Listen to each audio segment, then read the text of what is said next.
Yo, underdog crypto. Flipping my bank account. So flip the bag, made it flip like a flip phone. Underdog crypto. Look at my bank account. Flip my bag, I'm a millionaire crypto. Underdog crypto. Flipping my bank account. So flip the bag, made it flip like a flip phone.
Okay, we are still checking sound. I'm looking at the community. It looks like we're having some technical difficulties. Is there sound? Make sure you tell your boy Underdog Crypto is there sound. Waiting for that confirmation before I can get started. If not, I'm going to have to restart it again. All right.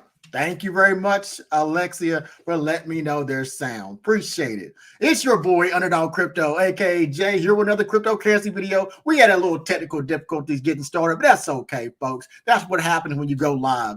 Today, we're going to talk about the Bitmart hack. And I'm going to be talking about this, but we're going to talk about some different aspects of this hack. See, we're in a place where we look at these hacks and it feels like there's nothing we can do. It seems like every day this happens. Well, I was looking at what happened, the $200 million taken from Bitmart, and it just seems like a continued pattern. And I know if you're like me, either you feel helpless or you're upset because it seems like there's nothing you can do. There's always a problem. But during the time that I was watching this news unfold about the Bitmart hack, I saw something very important. And as a researcher and an educator, I thought it was so important that I would bring it to you live. What I saw was a project stand up and do something that other projects need to start doing, and that is to communicate and to talk to you as investors in this space called crypto, to give you some knowledge so you can have some direction, because it is a responsibility of all of us to work together in this crazy thing called crypto. Now, let me bring up exactly what I'm talking about. And then today, I'm going to bring a special guest out who's going to talk to you about what happened in regards to Bitmart, but also we're going to talk about this project. Today, this is what we saw. Bitmart hacked for $200 million. Ethereum was taken. Binance Smart Chain exploit. And 20 other tokens were taken during this hack. Now, that seems like a familiar thing. Now, I want to show you this, though. If you look boxed in red, it says crypto exchange lost nearly 200 million in a hot wallet compromise hosted over the Ethereum Binance chain. 200 million Bitmart hack was the first revealed by PeckShield, a blockchain security and data analytics company that initially identified a transfer of roughly $100 million. Now, I was thinking about that, and I was like, well, this happened, this hack happened. So surely that Bitmart did something about this. Surely they communicated to you $200 million. And I went to their Twitter page and they did communicate with you with a whole 3 lines. That's all. 3 lines, 3 sentences of information to you about this hack that took $200 million of your money. And it was so surprising to me of the little bit of effort that they took after such a large amount of money was taken. And I thought to myself, it seems to me that that's backwards. But this is what I saw, and this is why I'm here today. Piccolo Inu stated that crypto community in an announcement on 12/4/2021, in light of the latest concerns regarding Bitmart Hack, be aware that Piccolo Inu chose not to renounce ownership of the token for moments like this. In addition, the team has taken steps to blacklist any wallets in question that could affect the project. This was at 9:15 p.m. December 4th. Now, I want you to think about that. Now, we have a project, and to you, you might have missed that nuance. Why did Underdog Crypto make a whole video about that one post that Piccolo Inu did? Because I looked at the market and I looked at those 20 other tokens, those other projects that were compromised, and I didn't see Bitcoin come out and make a statement. I didn't see Ethereum come out and make a statement. And see, I noticed the lack of communication from projects that are listed on Bitmart. And I also noticed a lack of engagement from Bitmart. And what does that leave you as an investor? And why is it that Piccolo Inu stood up and said, you know what, although we're not in charge of Bitmart, let's give our crypto community a little bit of knowledge about what we didn't do and also what we're going to do. Isn't that a better way to look at it? Now, I thought about that, and I thought about the conversation of integrity. So today, folks, this is what we're going to do. We're going to bring on one of their developers. Actually, it's the developer of the whole project, and that is David Montz. See, David Montz is an individual who actually codes and created the Piccolo Inu project. And see, I'm going to have a conversation with David, and we're going to talk about the Bitmart hack. But I'm also going to talk about why Piccolo Inu decided to do what a lot of the projects didn't do. See, for me, we need to pay attention, folks, to the actions, not just the words. Any project can say they can do this and that, but when projects show opportunities to have a social responsibility to you as an investor or a trader, you must take note of it. And I take note of what they did today. Now, I'm going to be going through a couple of things, and we're going to talk about that. And let's look at this for a second, folks. I'm going to go through this. Here is April 30th, 2021. Cryptocurrency exchange Hotbit hacked. 2 million users affected. Now, you can see here that on around that date, they suffered a serious cyber attack. I know a lot of you might remember that. A number of basic services paralyzed by the attacker. And then the access to exchange wallets. Consequently, the platform has shut down, stating that it needs to perform a comprehensive inspection, which is expected to last more than a week. Well, you would think that that would be enough, but no, we still got more. What about this? This is not the first time it happened to Bitmart.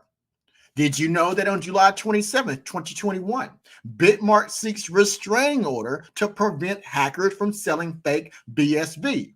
And I highlighted there in black for you. It says at least 8 other crypto exchanges, including Binance, Huobi, Oki, and KuCoin. And it says that they made an appeal in New York, and that's the United States. And look at the bottom in black. Read with me what it says. Defendants are foreign, impossible to identify hackers, intent on fraud. There is almost no likelihood that they would pay a damage reward. short of receiving an injunction of already identified fraud-begotten cryptocurrency, there is no way for petitioners to secure ultimate recovery. Wow. No way for them to identify the location the person did it. No way to recover it financially. I guess we're just supposed to just accept it. That's all we can do. Or is it? I want to talk about that today with David. David's project that he created, Piccolo Inu, along with the other developers, made a statement. And this continues to happen. Now, I'm going to show you this as well. May 25th, 2021. It was critical. 20 million SafeMoon vulnerability. Project developers say no cause for alarm. It says popular TikTok viral meme coin SafeMoon could be vulnerable to malicious exploits by hackers on account for purported security vulnerabilities in the smart contract code. According to smart contract audit by blockchain security firm HashX, SafeMoon currently has 12 of such vulnerabilities, with 5 being classified, ranging between those. So I saw that SafeMoon responded today. People who, when I say SafeMoon, let me clarify myself. Individuals who were investors in SafeMoon, they was upset about this Bitmart hack, and I can understand why. They wanted to get their tokens off. But let me show you, Bitmart isn't allowing you to get your tokens off. In fact, Bitmart is not going to allow you to get your tokens off. And why is that? We're going to talk about that too with David today. And we're still not done. I want to walk you through, because I don't want anyone to leave this chat today thinking that this is just something that just occurs. You can see an overall pattern, but there's some responsibility that we need to discuss what the projects can do to better safeguard their projects, and what the exchanges, whether decentralized or centralized, can do to better safeguard your money. It is not a laughing matter for those who woke up with no money, and your boy Underdog Crypto wants to talk about that. Now, I'm going to go through another scenario. Check this out, folks. September 27th, 2021. This was a freeze, pause, reboot, projects reacted differently of $200 million hack on KuCoin. And highlighted there in black in the bottom, it says 129 million of the tokens affected by the breach. Bitcoin, Ethereum, ERC20, hot wallets impacted were safe or in a position to be recovered. Though reports initially stated hackers got away with 150 million, it turned out it was $200 million. $200 million again of your money. Now, are we seeing a pattern here, folks? I don't know about you, but I am. We're seeing that projects continue to get hacks. And I say projects, we're talking about the exchanges right now. We're seeing the Trust Wallet being hacked. We're seeing those attacks, different types of attacks. We're seeing these projects do no more than make sure, and I'm saying exchanges, give you a tweet that's 3 sentences long, and millions of your dollars are taken. Now, then they take actions afterwards. And it leaves you thinking, these exploits, what these exploits can do? Why are these exploits here? Why are we continue to fall for these exploits? And what's the difference between an exploit and a hack? Those are the questions we're going to talk. And we're almost through this piece. And then I'm going to look to see if David's joined us so we can have him talk about this. Let's talk about the next aspect of this. So we talked about this exploit, and we talked about that in September, but here we go. And this would happen November 13th, 2020. Hacker steals $2 million from cryptocurrency project Acropolis. Now, this was a flash loan attack. And we got a flash loan attack, and this was taken. So again, here we got Acropolis, and this is one that your boy Underdog Crypto talked about with the Crypto Intelligence Committee, a group of experts in my particular category that we're looking at cryptocurrency projects with this knowledge. And we talked about Acropolis and how they responded back to their hack to pay back their investors. That was a social responsibility that they took on by the project. And lastly, and before we get started, the question is, what about Certec?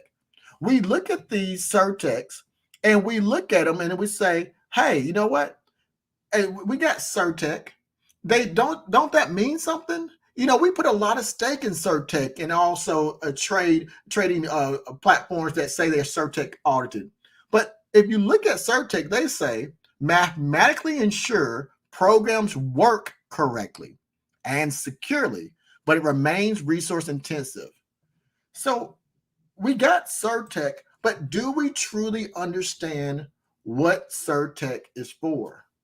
Do we truly understand what Certec is used for?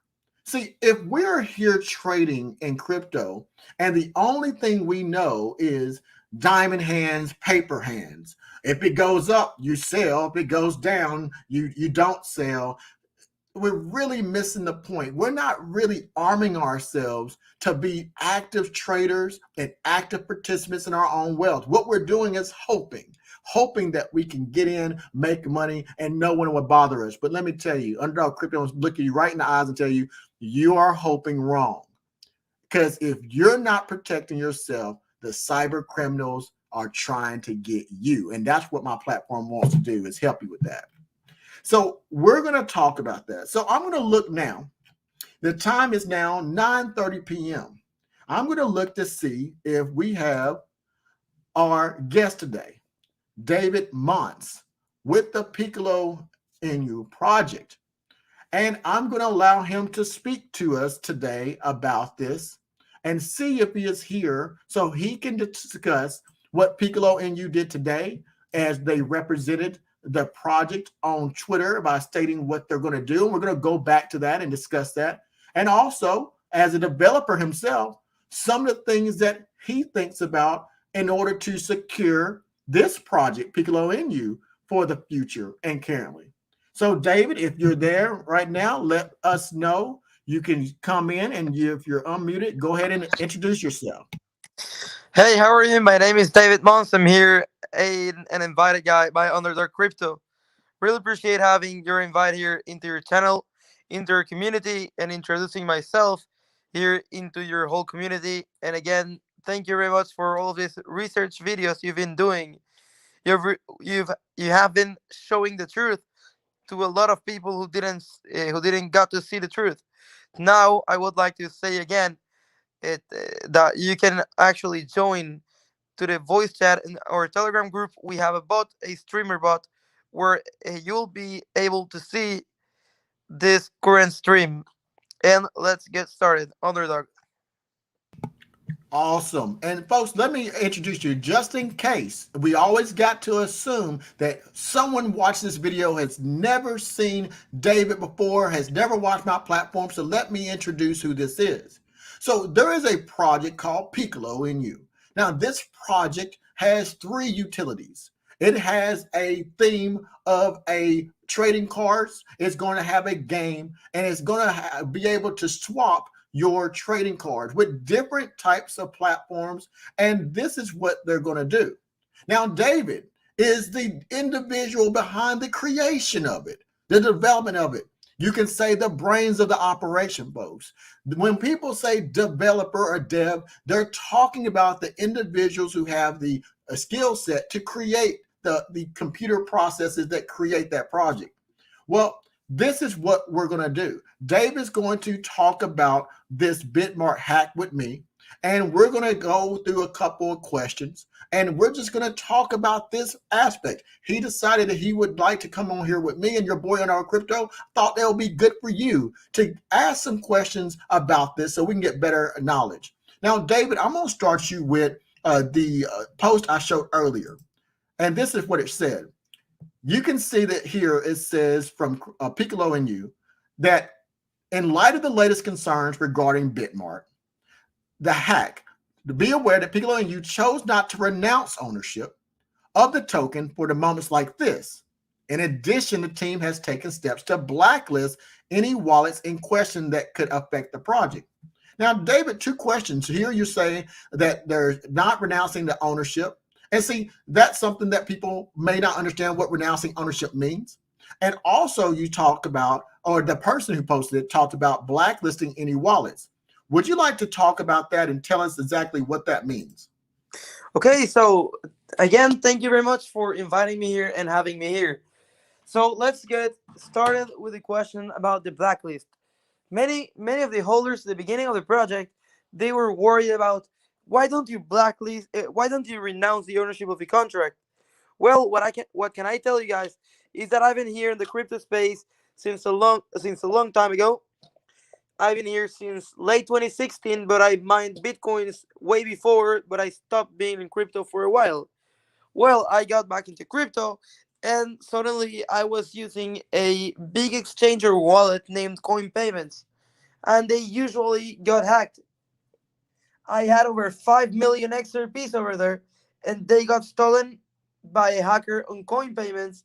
And until the night of today, I didn't got my 5 million XRPs, which I had bought for way cheaper in that time. Now, I would really love to have those XRPs because I didn't even sold anything until this year. I didn't sell my Cardanos I bought in 4 cents or my Dogecoins I bought on 0.0025. But losing these funds really impacted me and hurted me because I really didn't sold anything until its all-time high this year. Now, with this, I want to say, I've been here in the space. I've been investing in a lot of projects lately in the last month, and suddenly I was going to Token Sniffer. I was searching for a coin, and I'm talking about a long time ago, a couple months ago, and suddenly that coin or my price went up, and I had a lot of money, or the price just dropped, and I invested more money, and I didn't even knew what was happening. I knew how to code since I was a kid, but I didn't knew I can actually code my own coin. I can actually make my own coin. Well, then I started learning about the topic, etc., etc., and suddenly I got to know how to read contracts, how to write them, how to implement new functions, and I saw everything: liquidity locked, ownership renounced, and many other things. And now I didn't invest in any project that the developers were not doxed or they didn't have their lock liquidity. Now, the lock liquidity, the yeah, the lock liquidity, and also the renounced ownership. Now, if they were doxed, I didn't care about the renounced ownership because I knew they were not gonna do anything. But if they were not doxed, I would really love to have that uh, ownership renounced because they will be able to change things. Now, since I saw many things, many hacks, and all these things happening in the past, I said to myself, well, this coin we're not gonna be renouncing the ownership because something can happen, and then what's gonna happen?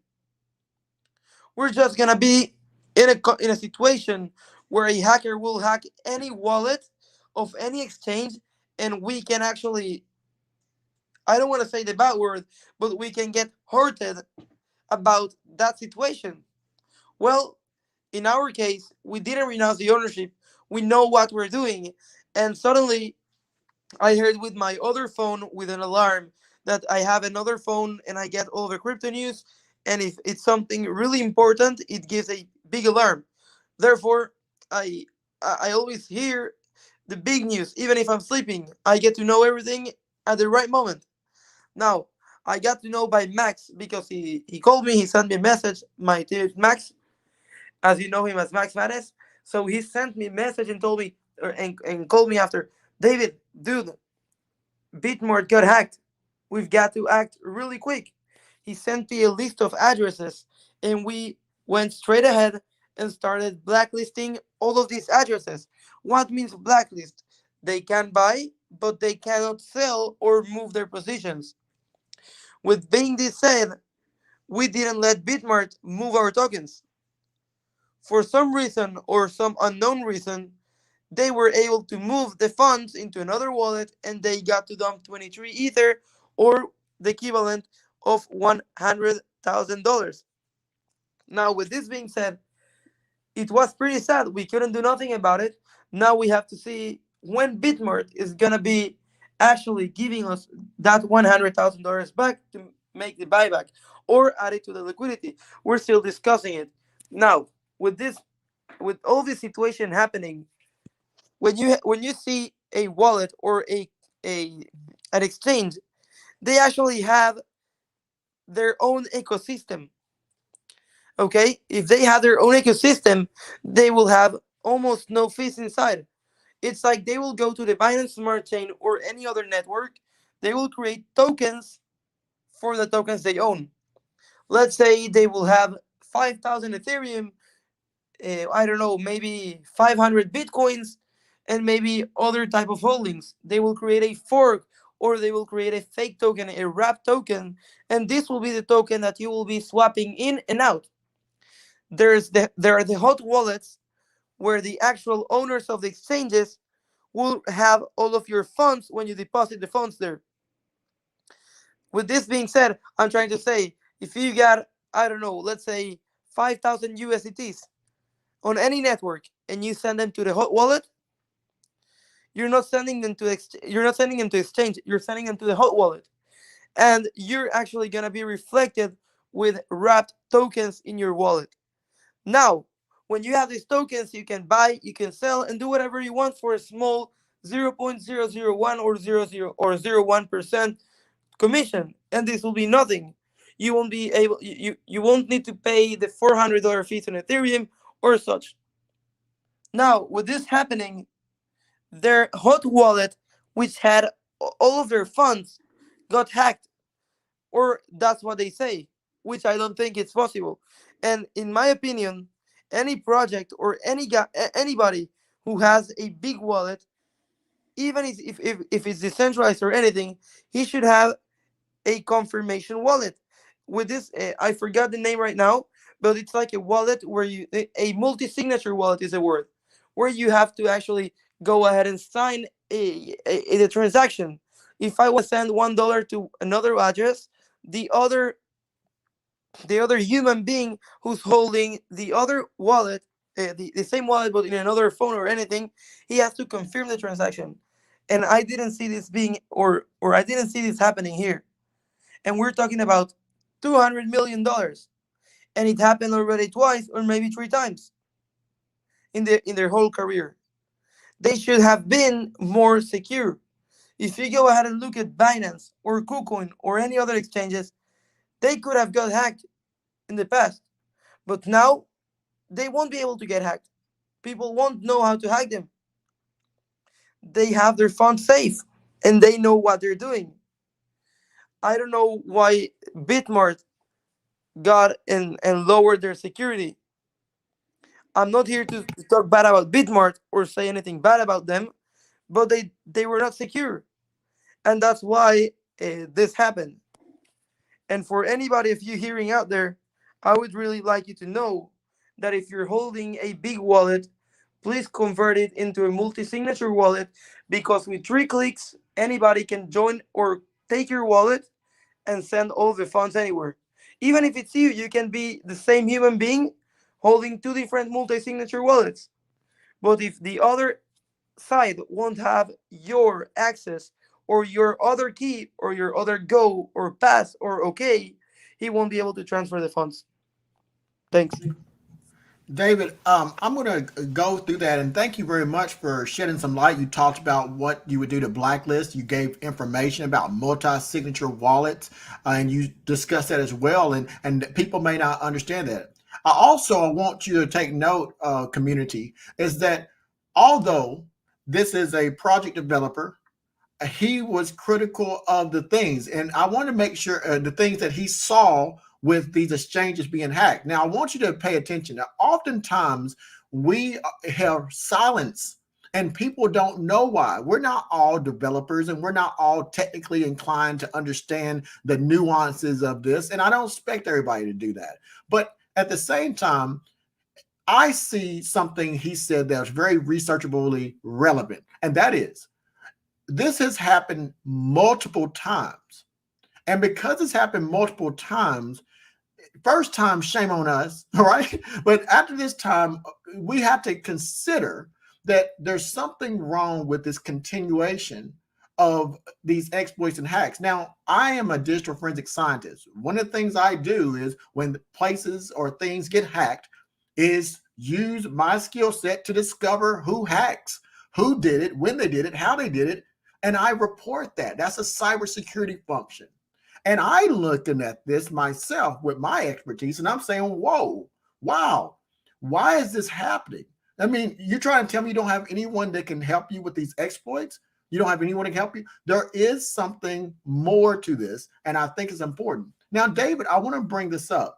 Now, I don't have time to bring it up on my screen, so I'm going to read it. This is what was said, if I can, I'll get this out in a moment, but it says from Piccolo Inu, this was a response to you, the project itself on 12/5/2021.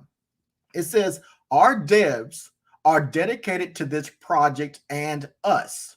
They're upfront with us. They answer questions and follow up with what they say. They always update us on anything that's going on. We can see our staking, our reflections, our giveaways are posted on the winners list, etc. Now, this is what I want to say, Dave, before you respond. I'm Underdog Crypto, folks. I'm a lot of people don't make the statements. I am an independent researcher. I have never met David. I've never taken money from this project. I have no dog in this fight, meaning that sometimes people may have a dog in this fight and they have a reason to be persuaded. I have zero. And I can say that in my experience when dealing with this project thus far, I have communicated with members of the team and they have been very transparent with me. And I thought that was important. And in fact, I did a video about it. And even when there was members within their community who said things that weren't the greatest things, that had nothing to do with the actual developing team. We can't control what other people say, but they could control what they said. And I found that to be true. This is me. I'm independent, and I want to make sure I make that clear. I found what this person said to be very truthful. So, David, my question to you is this. Why do you and this project choose to be so transparent and upfront? And I know you don't want to compare yourself to others, but we kind of need you to compare yourself to others in a overall perspective. Why are other projects staying silent when this project is opening their mouths and telling you what steps you're taking now that this hack has occurred? Why is that important to you? Okay, thank you for the question again. And I would really love to answer the question on the best way. I'm gonna try to do it. So, if you can think about it, in the last times, in the last months, I wasn't able to go ahead and sleep on in a token that didn't have all of this connection with their communities, because they could actually disappear and then they will actually do another token, and then they will, I don't know, just take my funds, whatever I invested. So now if you come into a project where you're legit, where you're transparent, where you show everything you do, where you have spent over $3.5 million into marketing, where you and not spent, invested is the best word, and where you were there for the community every single day, opening a voice chat every single day, talking with their community every single day, even if it's a weekend, instead of being with the family, being with Piccolo Inu family, being here for our holders. This is valuable time. This is time that we really love to have here. We really didn't make the. I didn't want to flex, but we really didn't do the coin because we actually need the funds, or we need money. So that's why we're gonna make a coin. We did it because of our love and our passion. Now, we did this because of we did the Piccolo Inu idea because of the love and passion we had for it, and it was Marianne's idea, and all of us had a love and passion, and we really loved everything. But Sophia did an amazing job by guiding us, getting us the biggest influencers, by doing a lot of things, and Max did a lot of things too regarding the connections and the people. Mariam did a really good website, and I can say the best website I have ever seen in the whole blockchain, in the whole network, the best website I've ever seen. And me, I can't tell you the many ways I've tried to make contracts, and most of them failed because of this or because of that. And we really got into the project. We really got into here because we wanted to have holders which they can sleep with their funds in our project invested. Now, I don't know how many tokens are you holding, but what I can assure you is that they can go up or they can go down because the price is very I don't know how to say the word volatile. Volatile is the word in Spanish. Like it moves crazy. Sometimes it's up, sometimes it's down. But whatever, here you won't see a rug. We already are doxed to third party agencies. We're doxed to the exchanges. And if anything goes wrong, we can face legal issues. We're not here to have anything bad. Now, if you go ahead and you have an X amount of money and you will invest it into Project A, which has a docs team. They are in many exchanges and they're moving forward. They're not hiding anything. They're full transparent and their prices might be up, might be down, but you can sleep on your investment or either go to project number 2 or project B, which they are only in Uniswap or Pancake or any of the decentralized exchanges, right? And then suddenly you will see a Telegram without people, or maybe a lower amount of people, maybe 40 or 50 people.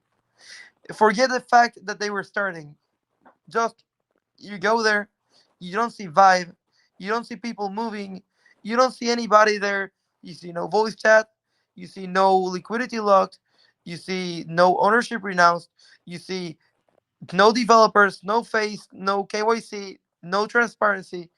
Will you either invest your money in a legitimate project, which in the long run will bring you a big amount or huge returns, or you'll go to project A, or you'll go to project B, where you can lose your funds immediately due to a rug pull or a honeypot? I would really love to get your answer here. Well, David, I'm going to interject real quick because I want to make sure that we discuss this in a way that, as we're having a conversation, that the community can be engaged in what you're discussing. Well, one thing David is bringing up, he's saying that when you're looking at these projects, I want you to pay attention to detail. Part of what I do is making sure I pay attention to some of these details. He says you can look at certain things to kind of determine if your risk assessment when you're investing in these projects. He talks about the no KYC, websites that are incomplete. David is walking you through some key details to pay attention to. Now, folks, if you don't think that is quality content to know, then why are we getting rug pulled by Squid Games? Why are we getting rug pulled by Tazuki projects? Because people aren't paying attention to some of these details. And as a developer, he has a different perspective. It's important, folks. So what David has just done, he first given you some of the details that he, as an investor and as a developer, looks at and determines before he gets into the project. Then he compares Piccolo Inu and what they're doing and how his team members did certain aspects of this project to build it out to overcome those places. And he's asking you that question. If you had to choose between those discrepancies he named or a project that has these things completed, which one do you do? I think that's important. But David, I want to ask you back this question.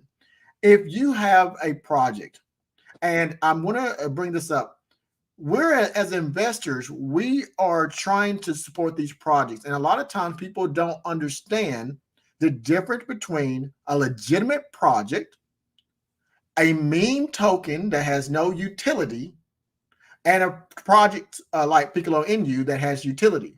Now, I think it's important. I think where our conversations about Bitmart Hack, and we're going to talk about what Piccolo Inu is thinking about doing to secure their assets now that they're seeing these hacks happen? Because you're a developer, that's a question that's going to be in your lane. But let me want you to tell us, what is the difference in your opinion between a meme token that has no utility and also those problems with the no website and Piccolo Inu and what it's doing as a brand? Can you determine and discern between the two? Yeah, so basically, let's go with number A again. So if you're gonna go on a project where basically everybody is doxxed, or basically you have that community and that people in there, you'll actually, I I don't want to say this, but to buy a shitcoin in that time, I actually printed out a guide on how to buy shitcoins, and I'm not joking. I can even share it in the chat. Basically, that guide reminded me every time, check for this, and factor. And since I knew and learned how to code in a certain time, now I really knew how to move on forward and not get rock pulled. I can't promise I didn't get rock pulled or didn't get played sometimes. I actually did. But the amount of times I saved my investment were, I don't know, there are countless times. Why? Because I knew actually what I was doing. Now, if you go to a project which don't have an Instagram, or they don't have a Twitter, they don't have a Telegram, they have no Facebook, they have an uncompleted website, or they're saying the website is on the works, or they are giving too many excuses, or literally blocking you or banning you from the Telegram chat for asking, is the liquidity locked? Guys, come on. You should invest your money in a place where you're safe, where you feel secure. It's like, and think about it this way: when you go into a project, when you invest in it, it's like you go to a party club and you just go in there into the disco party, and you have two options. You go to a cheap party club, which has which has, I don't want to say this, but which has a different type of people, or maybe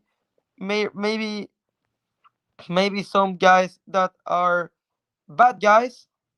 And then if you go to a big party, and obviously I'm not saying bad people, like bad people in the moral way.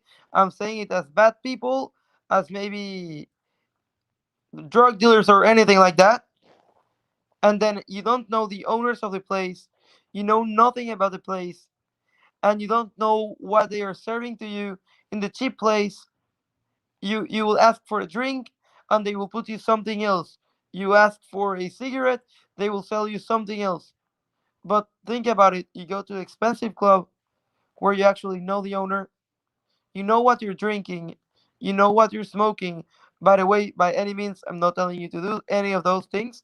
I don't smoke and I don't drink alcohol, by the way. And you actually know, this is just an example, and you actually know what you're doing there, and what you're consuming, what you're getting. That's what that's what an individual wants to get when they join a project. They want full transparency. Hey, I'm drinking a Corona. Okay, I'm drinking a Corona. But then if you go there, and then you will ask for a Corona in the cheap bar, and you get something else, you don't get what you deserve, what you asked for or paid for. I hope this makes sense with this example, because I don't know how to explain it another way. No, I understand, and I like you using real world scenarios. If some people might have ever been to a bar, then I like that. I think we should take away some of the high level conversations that we have about technology and break it down in a way that people get it. Now, let me show you something, folks, because I'm looking at the chat and I'm talking to David, so I want to clear some things up really quickly. So folks, I see that someone asked, is this David? Is he docs? Now, this is from Piccolo Inu's website. This shows the members of the team, David being the first one. And the three members of the team here you can see. Now, I have personally watched other content creators who have brought these members of the team on their platform, talked to them, and they have shown their face in the docs. Now, I want to say this to make sure it's clear. There is this misconception, and it's a fine line, but I want to make sure I bring it up. This misconception that because a project is doxed, that makes you more secure. And I get that. And there's a concept that thinks, well, if we know the developer or know the marketing director, it's more secure. I'm going to tell you folks that you may look at those factors and that could contribute to your decision, your opinion, if you're going to get into the project or not. But let me tell you, that doesn't always mean that you will be safe. I can tell you for a fact from my experience working with projects who have been hacked from a cybersecurity standpoint, that the person who shows their face doesn't necessarily mean that they're more truthful. And I get it. It's hard to understand that. So my question to you is, just like Bitcoin, do you know who that developer of Bitcoin is? We don't know. And just like many of these projects, just because a person decides they want to put their face on public so you can look into their life and find out if they got children, me personally, I would never let anyone know all that information about me if I didn't want to disclose it. So it's like you. Do you want your personal information out there? It's not always a necessity to have it, but I understand it. So I want to clear that up. So we are talking to the developer, the person who created the protocol of Piccolo Inu. But David, I have a directed question for you. Now, this is, I didn't get an opportunity to share this with you, but I talk about a lot of different projects, and I'd like the people who watch this platform to be informed. Now, you may or may not be familiar with this. I'm going to bring it up so you can see it. And give me a second. Let me find it. Now, a few months ago, I did a project that I discussed the technology, which was ZK Snarks. It's actually a no knowledge snark, which talks about privacy and transparency. Now, this particular project was Sudorusu, and they talked about in their yellow paper how they looked at ZK Snark in regards to a different Zcash. And they have a protocol that allows people to have privacy in their transactions and triggers execution of a smart contract in a way that can cloak the transactions going in and out. Now, why I think that's important is because these privacy tokens and projects are in an area that, as a cyber investigator myself, I know that projects who are doing commerce on the online web, whether it's a Pina swap, whether it's another swap, decentralized exchange, this issue is going to continue to be a problem. So Sudorusu has gotten together with other blockchain companies. They've also partnership with other metaverse companies. They even shout out to a project called Intimate Token, and they said, hey, if your project is going to be doing commerce or swaps online, we can work with you to help you stay more secure. So David, one, have you thought about that aspect, about once the Pina swap is available, is there going to be a partnership possibly, or that you thought about, to make the transactions back and forth more secure and more private so that these type of things can be looked at? And also the second question, other than the privacy of the transactions back and forth, have you thought about the security protocols so we can avoid these situations that we're seeing with Bitmart, Hotbit, and other crypto exchanges? Because you will have an exchange and a swap that people will be able to do this with, and so you're going to have the same risk as these exchanges. What is your response to that, David? Okay, so first, I would really love you to join, to go into the Piccolo Inu website. We actually have our Pina swap out there, and we have other meme coins in there for you to trade if you want to. I would really love to see if you can actually go there. David, on this live stream, I'm not going to be able to pull up the Piccolo Inu site in real time, so you have to walk us through it from your description. Okay, so let me walk you through our description. So, or you might be able to see there if it's possible. So if you go into the piccoloinu.com website, you're gonna go down, down, down, and then you're gonna see the pin swap. Use pin swap. You have to press that button, and it will take you to a decentralized application or DApp, Piccolo Inu Netlify.app, where you're gonna be able to use it just like Uniswap, but it's our Piccolo Inu swap or Pinu swap. Now, regarding the transactions, like the tornado swap or some type of privacy tokens, what we actually have to do is to create a blockchain that will transfer the funds into our wallet and then rename that wallet into another name so we can actually create this a hot wallet and actually kill all of the transactions out there, and then from our hot wallet people will receive the funds into their wallets and the transactions will die there. Now, why we don't do this with Piniswap? As we said many times, we really love to show the transparency and we really love to share the things. You can actually go there and check our marketing wallet. Every cent we have spent, we have a reason on why we've spent it. If we had to pay for DexTools banners, we have everything written down. We spent X amount of money here, X amount of money there. We spent this, we've spent that, and we have everything ready there so everybody can see it. That's why we're not planning to change the privacy of the transactions. Now, regarding the other question about the privacy, our wallets have multi-signature. So if anybody wants to do a transaction, needs someone else, you can't go ahead and do a transaction without the multi-signature.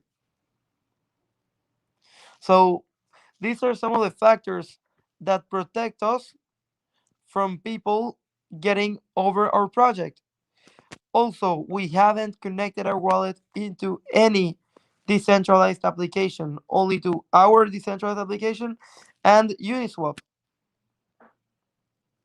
So therefore, our wallets are safe. And we didn't copy the seed phrase. We didn't have them in any sort of phones.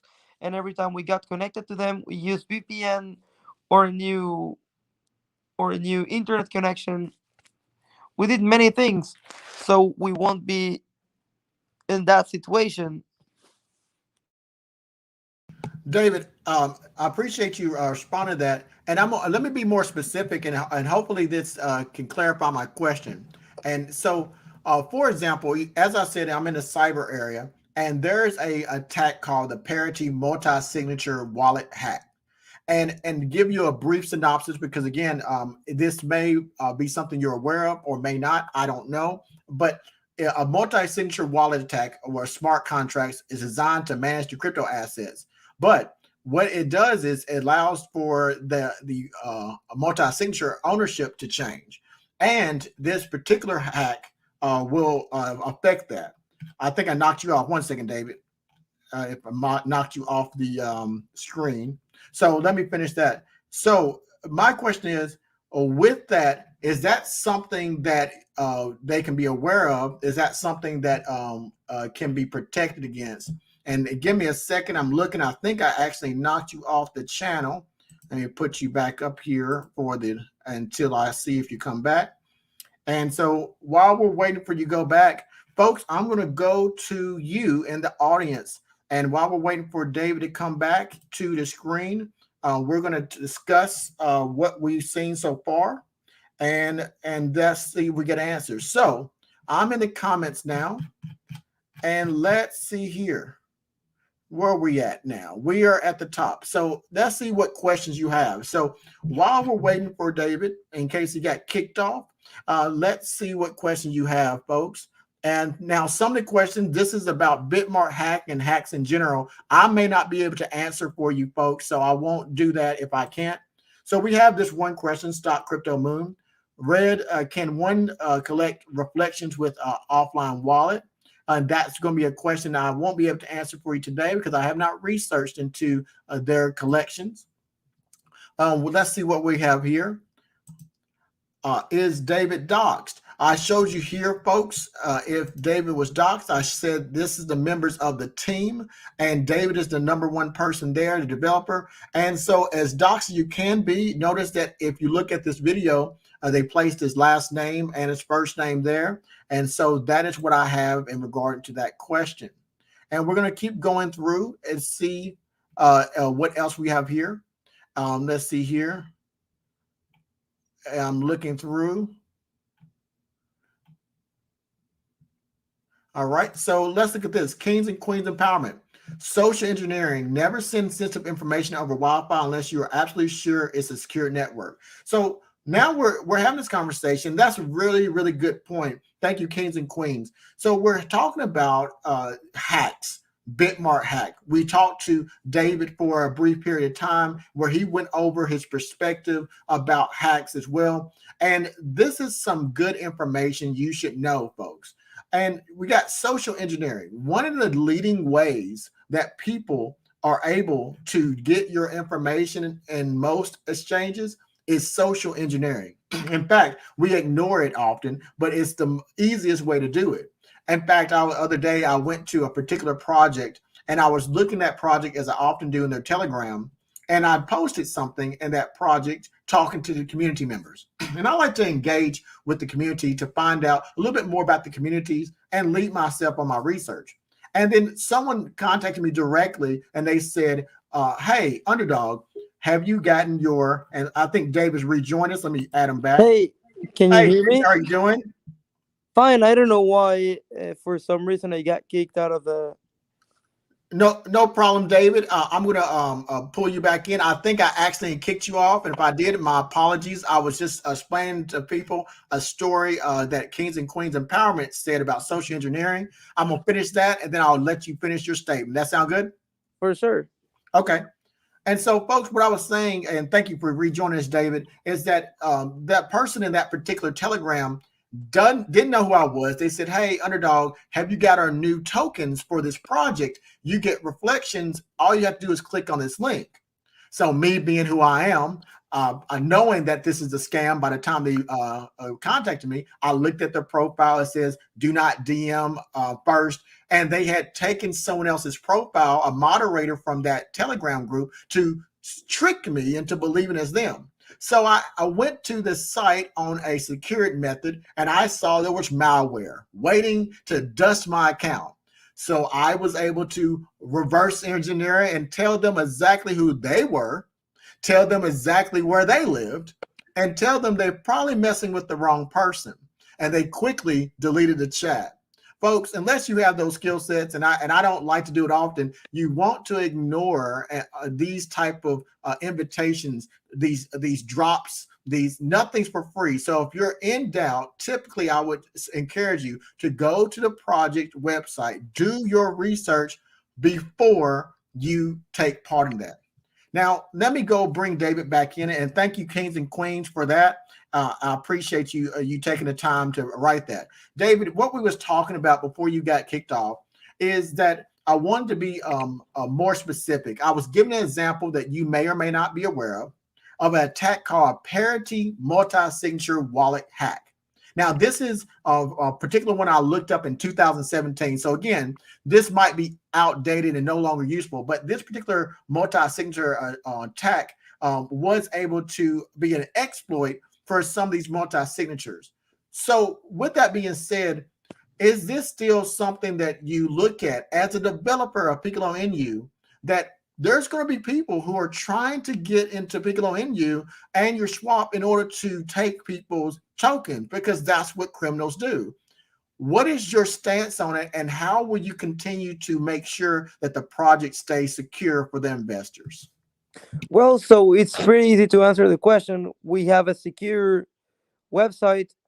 I won't say it's unhackable, but the best thing of it is that when you log in, it doesn't save your credentials like most other swaps do. It will just, when you will just join, it will just show in your wallet, you just join here, do your swap, and then when you're out, you're out. And there's no way for us to get into any wallet of anybody. You can actually go ahead and check the website or check the source code. Everything is public, and you can see there's nothing hidden. Everything's transparent, so there won't be any issues regarding any hackings or any wallets. Now, the other thing I want to mention is that there was a fake group named Piccolo Inu at Piccolo Inu Ing or English. They were a fake group with, I don't know, maybe 20 or 30,000 people, and people were joining into their Telegram and they were falling for that scam. Now, if you go ahead and go into that group, Piccolo Inu English, it doesn't exist anymore because we actually reported the group with the community so many times that they were not able to still have their group open and have that scam tag in the upper part. And I even have a picture, and I can share it to you after the AMA. David, I'm so glad that you brought that up because I was going to bring that up, and it's so great that you did. And I'm going to also share that information with the community. This is not unusual, folks. Again, what is this conversation about? This conversation is about the Bitmart hack. This conversation is about how projects are seeing these hacks, their responsibility, their response. This conversation is about social engineering. There are more ways for people to try to take your money than you to make money in this space. And it is not enough for you to sit back and say, the only thing I need to do is post paper hands, diamond hands, and win moon. If that is your mentality, let me tell you, you're going to lose. I encourage each of you to go back, watch this video with David. Listen to what he is saying, slow it down, play it over again, because that's what I do to stay safe, and I think you should too. And then also, after you listen to some of the things that he noted, such as looking for fake Telegram pages, looking for website discrepancies, after you do all that, I want to ask you a question that I want you to repeat to yourself. Why would a project take the time to speak out and others didn't? You need to put the pressure on the projects that you support to do what Piccolo Inu did here. Now, I am a type of person, I want to be fair, not biased, and I am not swayed by fancy talk. I'm not swayed by a million viewers. I could tell you time and time again where people are socially manipulated by viewers and market mavens and content creators such as myself. That's why I stay with the facts, research over hype. David didn't have to come here today, folks. He didn't have to present you this information. He didn't have to talk to you. He could have just kept this information in his own community. But he decided to come to the Underdog Crypto platform, a platform that he knew that checks facts, and to speak to you today. That is what these projects must do, social responsibility. So take this video, share it, send it to someone else. If they're trying to determine between a project that's having social responsibility or a project that doesn't, and they want to say Piccolo Inu is in the same category as another token, then ask the project, what did you do when this exchange was hacked? What did you say? Because Piccolo Inu's developers spoke out and stood up for their investors to tell them exactly what they're going to do to keep you safe moving forward. Well, David, this has been an hour, and I don't want to make this too long because people need to review it. Do you have any final things about Piccolo Inu you want to state? And also, please tell the viewers who are watching how they can get in contact with the community and Piccolo Inu. Also, what is the project planning on doing in the near future? And if you're going to continue to support the investors as you move forward with your project. Okay, so let's break the questions down. I'm gonna be answering one by one, and then I'm gonna be answering one. Then you ask me the question again, and then the other one because we're gonna miss something here. And something I talked with you before doing the AMA was the process to get listed in an exchange. And I'm gonna explain this really quick before we move into the first question you're gonna ask me. So to get listed in an exchange, you have to contact a listing agent or anybody in an exchange, and then you have to pay for a listing fee, whether it's 50,000, 70,000, 80,000, or any amount. Then, when you're going to be adding the liquidity of the pair, you need to send them, as an example, 30,000 USDTs or Ethereum to have the pair, and $30,000 on the actual coin. So that's one of the reasons we didn't burn any tokens, because we're using them and using them and using them again. We're not planning to burn our tokens to have a fake price in our chart. If we get dumped 20 Ethereum, we will still have our real market cap. We will not be 700 million market cap, and with a 20 Ether dump, we're gonna get back to 300 million. We're not those kind of projects where we burn our tokens, our supply, and suddenly moon the project. No, we're not like those type of projects. Now, with this being said, we had to pay the same amount of tokens in US dollars to the same amount of stablecoin or Ethereum or Bitcoin to have the pair ready in an exchange.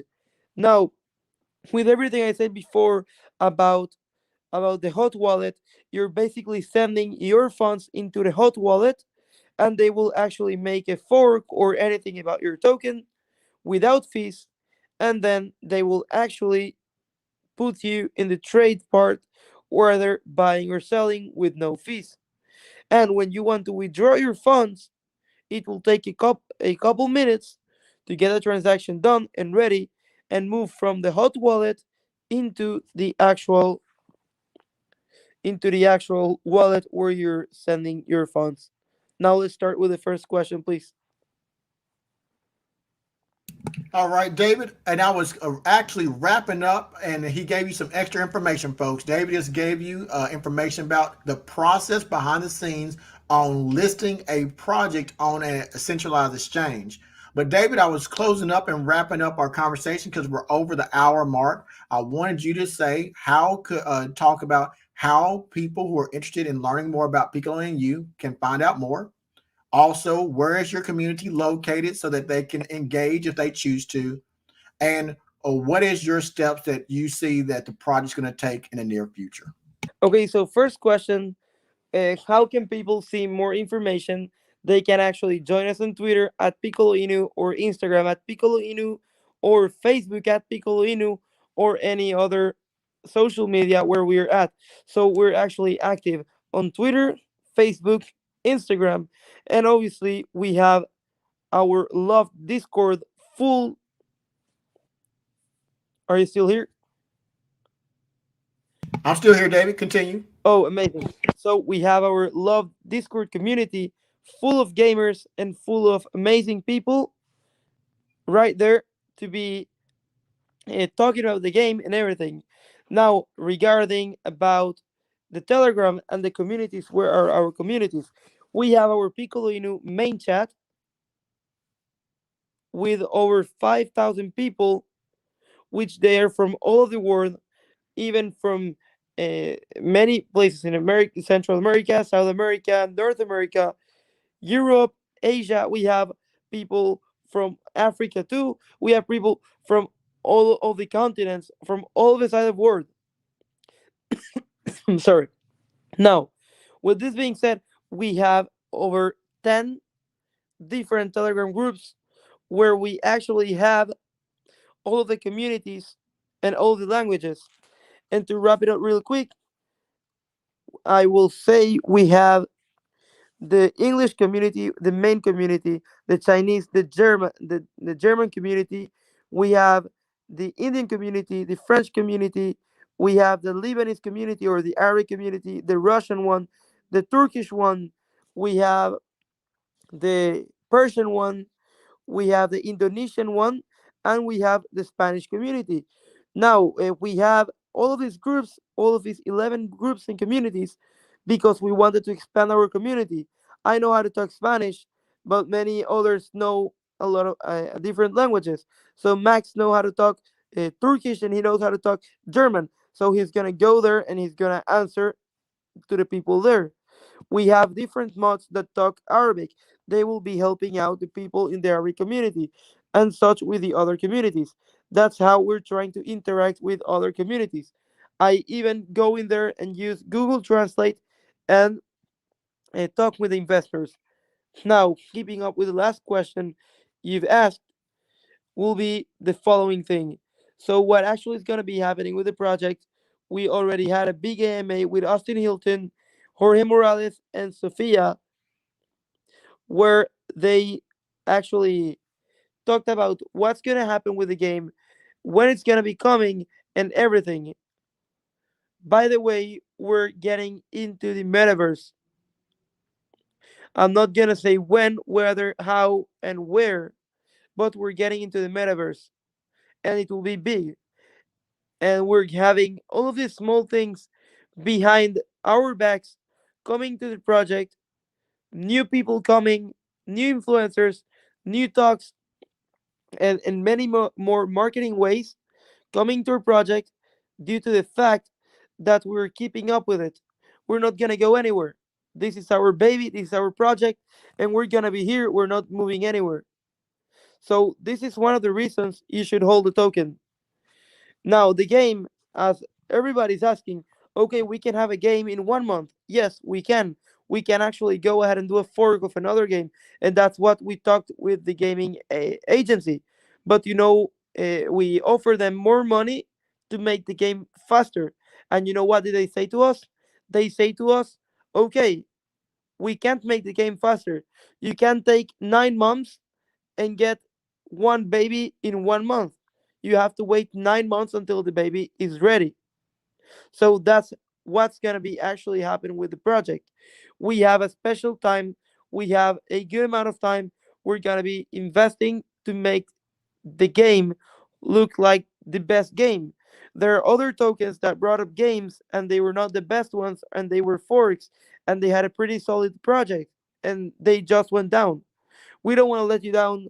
We don't want to make something normal. We want to think outside of the box. We want to bring something new, original, and change this gaming industry. And thank you very much for the questions. Appreciate it.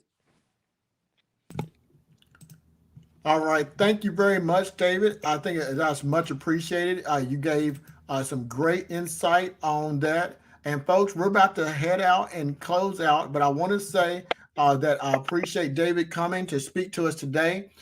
This is going to be a continuation. I've only given the first look overview, a 6-minute overview about the project.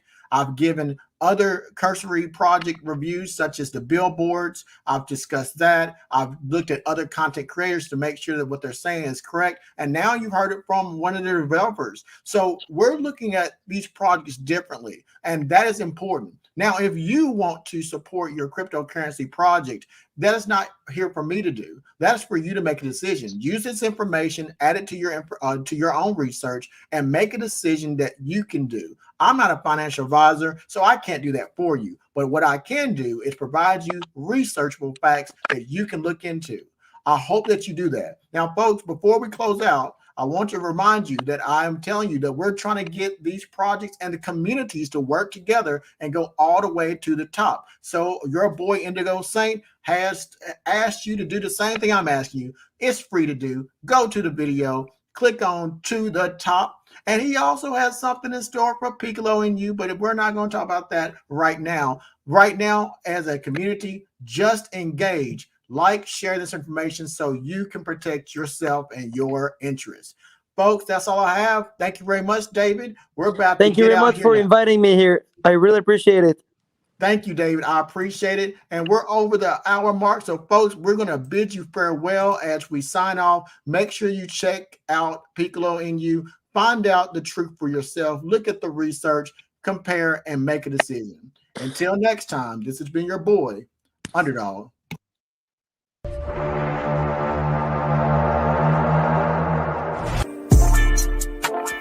Top boy, top boy, top boy, top boy. Aight. Yeah, started from bottom, we now at the top boy. Aight.